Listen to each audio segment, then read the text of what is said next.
Hello, welcome to Sex RX. I'm Dr. Manny. Valentine's Day means lots of roses, chocolates, and of course, sex. But if you're part of the 97% of couples that desire a more intimate relationship with your partner, listen up. Dr. Pepper Schwartz, a sociologist and relationship expert on Married at First Sight, joins me now to share some insights and advice.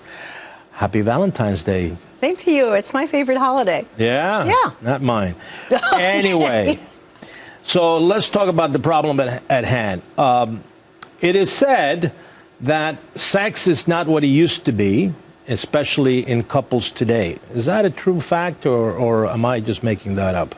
Well, I think what has happened today is we have so many things that take away our time from one another with our phones and our, technology and stuff like that. I think people let the world take them over and don't dedicate enough intimate time together. Whether it's worse or better, actually together, I would say it's probably better because we have more information.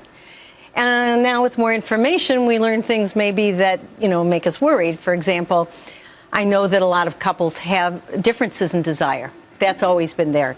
And in fact, it's usually the woman who wants sex a little bit. When you say differences in desire, you're talking about, I like to have sex this way, or I like this type of behavior in my bedroom versus yours? No, wanting it all, or how often you want it. That's the biggest thing that comes into clinician's office. Whether, she says, once a week is fine. He says, no, 3 times a week is great. Or she says, I don't want it at all. I mean, we've done a lot of research lately on female sexual dysfunction. We're talking about FSD, these terms too. Yeah. Which HSDD, which is hypoactive sexual desire disorder, which means people who don't want sex and are bothered by it and have a persistent problem. Those are the things that send people worried about themselves because they're not getting not just a difference, but a big difference. But is it true that there's a trend, or at least it appears, that libido in general, among especially the adult population in the U.S. at least, is kind of on the floor? I've just been to Miami, and there's libido that's like sparkling on the streets there. Well, those are my brothers, my Latino brothers and sisters. But the mere fact that we are a society that spends, billions of dollars in antidepressant medication, right? You turn on the TV, everybody's taking some sort of antidepressant medication, and the side effects of a lot of the medication, not to talk about even the depression itself, decreases libido. So are we having a low libido epidemic in the U.S.? Well, I think you're right that these depressants have medications that suppress libido. And, we could do a whole show on that. There's a lot of reasons that libido is depressed. But there was a long study that 40% of women said that they had some sexual issues. 10% of them said they felt nothing at all. And only 4% had ever talked to anyone about it.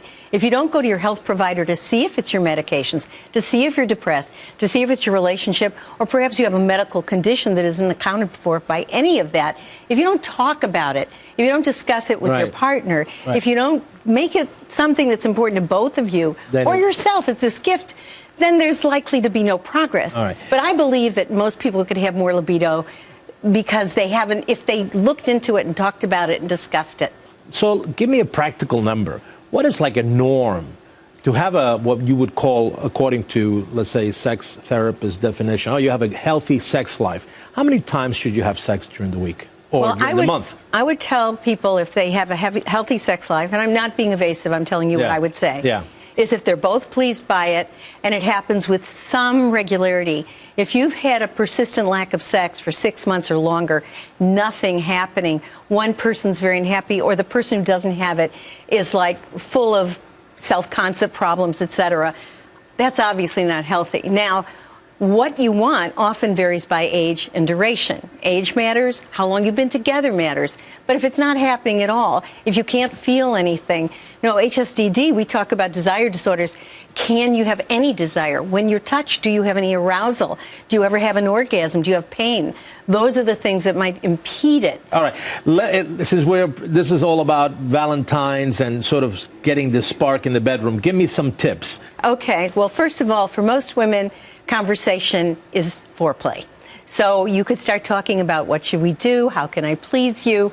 What should, just do a little list of 3 things I love about you to say to her and to say to him. Compliment each other, touch each other.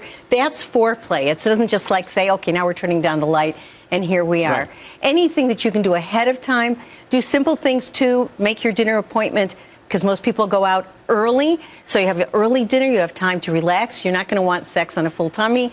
You can do the little things like touching, talking, having a conversation, and making sure that the point of Valentine's Day is not the dinner. The point is to be more intimate, a little bit sexier, maybe even go shopping for lingerie or a sex toy or something that is a little outrageous for you.